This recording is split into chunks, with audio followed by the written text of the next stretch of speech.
My name's Nick, and when I was a kid, I knew I was destined for great things. But life didn't cooperate. I learned early on that the world wasn't on my side. When I went to school and realized that everything revolved around money and power, I would have been at the top of my class if it weren't for people like Mark Owens and his parents. They always got the teachers and the principal's favor by donating tons of money to the school. Whenever there was a bake sale, Mark and his mom would literally buy out an entire bakery and pretend like they baked the stuff themselves just to show off. During the holiday season, Mark's mom and dad would buy out all the tickets to every show that the students put on. Sometimes even the students or the parents themselves don't get to actually go to the shows because Mr. and Mrs. Owens give the tickets to their employees who don't even want to be there. But the school got a lot of money from them. Naturally, Mark became top of the class without much effort. Somehow, he just kept getting A's, even though he was awful at pretty much every subject. He got to skip PE, while the rest of us were made to run laps. He always got extra helpings of fries and chicken nuggets at lunch. Even the strictest of our teachers would treat him like a king. I had to accept that I could never win over Mark. And so I focused my ambitions on something else. Someone else, actually. Her name was Rena, and she was the prettiest girl in my class. Rena and I used to walk to school together. We ate lunch together. We laughed at the silliest things. One time, Rena pointed out that our math teacher's hair made him look like a head of cabbage, and I couldn't unsee it. We giggled about it nonstop until Mr. Wallaby threw an eraser at us and sent us to the principal's office. We got detention together, but honestly, we didn't mind at all. It was fun spending time with Rena. People used to laugh at her braces, glasses, and her big hair. But ever since she got the braces out and she started wearing contacts, people started noticing her. But I noticed her first, and I made sure she knew. I would bring her flowers that I picked on the way to school some days, and on other days, I'd just wait for her by the lockers, hoping she'd glance my way. But the flowers wilted without her even giving me a single look, and I ended up waiting by the lockers for nothing, because Rena stopped talking to me the day she became popular, and suddenly I wasn't worth her time anymore. She only hung out with the popular girls, and she only spoke to the rich, popular boys. She went to prom with Mark Owens, and that really riled me up. We used to talk about how unfair it was that Mark got preferential treatment, and now she was up there with him, at his special VIP table close to the stage, getting all the preferential treatment and enjoying it with the rest of her popular crew. In college, I thought she would change, but she only got deeper and deeper into their world. Sure, I knew she was rich, but she never acted like a spoiled brat before. Not until she met her new friends, and not until she started dating Mark. My family wasn't as fortunate as theirs, so I had to work while I went to college. I became a valet at a very fancy country club that was close to where I lived, and every weekend I would see Mark and his friends visit there to pretend to play tennis. The only things they did was hang around the courts looking at girls. They all had girlfriends, and still they flirted with every pretty girl who went there. They tipped all of us handsomely so we would keep their secret, and to keep an eye out for them when their girlfriends arrived so they wouldn't get caught. So many times I wanted to just tell Rena, hey, your boyfriend's a lying cheater, but I couldn't. I needed the money, and money made the world go round. One day, the inevitable happened. The girls dropped by to surprise their boyfriends, and we were too busy attending to guests in the clubhouse to notice. They walked in on the boys while they were on dates with some tourists, and pandemonium broke loose. How dare you cheat on me? Who is this? You said you didn't have a girlfriend.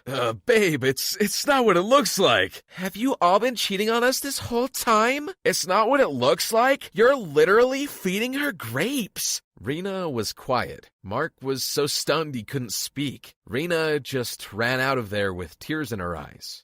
I saw my chance. I ran into her and hugged her. Are you okay? Hey, he doesn't deserve you.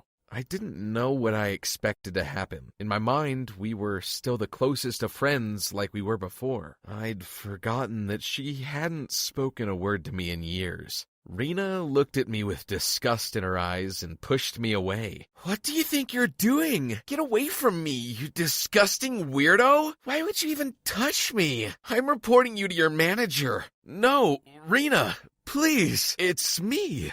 Nick, I know who you are, and how dare you touch me? Did you think I would run to you just because my stupid boyfriend talked to some girl? Did you really think that someone like me would... Ew! The very thought disgusts me. You're just a valet. You'll never be able to afford being a club member, and you think you're better than Mark just because he cheated? Ugh, waiter, I need sanitizer. This dirty valet touched me." Rena stormed off. Everyone there heard her shouting at me, and I felt so small. I felt so embarrassed. My manager told me off for getting in the way of the guests. In the back of my mind, I thought I was going to get fired, but I didn't really care about that. I was more hurt by what just happened.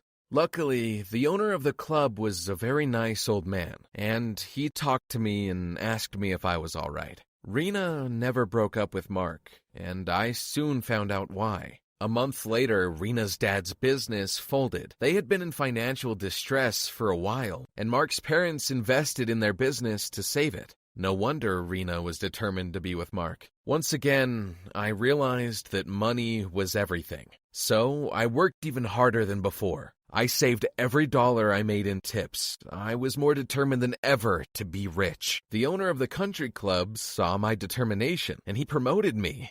I became a manager there, and I gave all my effort and time to my job. Mr. Wilkes was very kind to me. He taught me everything about the business, and he introduced me to very influential people. Soon enough, those very same rich and powerful people became my friends, and they would hire me for jobs that they could only give to trustworthy people. I would manage their households and plan their parties. I did it all with the highest level of service and the utmost discretion. Down to the smallest detail, I made sure everything was perfect. I was so good at impressing them that they became very grateful to Mr. Wilkes in the country club. Soon enough, word spread about the level of service our club offered, and more influential people came. We became the most famous country club in the country. But there came a time when Mr. Wilkes wanted to retire, and he called me into his office. "You know, I've never seen anyone work harder than you." "Thank you, sir. It's only because I learned so much from you. I'm sure we will all miss you when you go, but we all know you deserve to savor the fruits of your hard work. It's just... you've been like a father to me." I almost started to cry, but Mr. Wilkes stood up and patted my back. "My house is literally next door, but I didn't call you in just to say sappy goodbyes. It's precisely because I trust you, and because you've learned so much that I wanted to say that you're the only man for the job." "Sir?" "You deserve it. You built this place just as much as I did. I hope you get to rebuild a better club and a better society with this power." He gave me a set of keys, and I couldn't help but cry. He hugged me, and then he left the country club for good. And just like that, my life changed. I was no longer a broke guy working for other people. Now, I owned the country club. When my colleagues and our most loyal members heard, they threw a party for me. And from that day forward, I changed the rules of the club. Everyone was invited, rich or poor, but they had to pass a test. Anyone who was rude to a waiter or a valet had their membership revoked, and no amount of money could undo it. My club only welcomed kind and decent people, and our membership numbers soared. We even made more money than we ever did because people were having such a good time.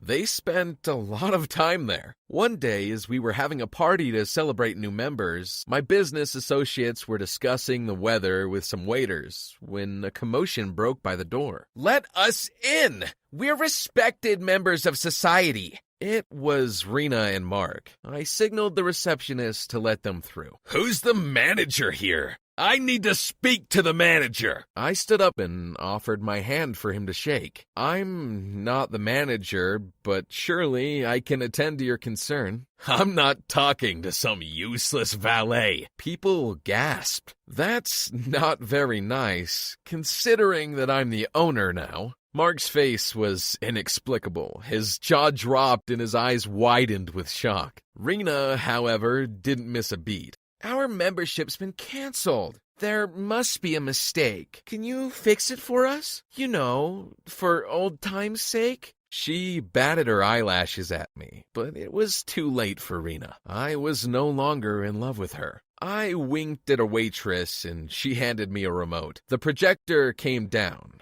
I searched for the evidence and pressed play. In the footage, Rena and Mark were seen yelling at one of our valets. Our membership requirements have changed. I'm building a high society that only accepts people who are rich in kindness. And neither of you passed the test. Guards! No!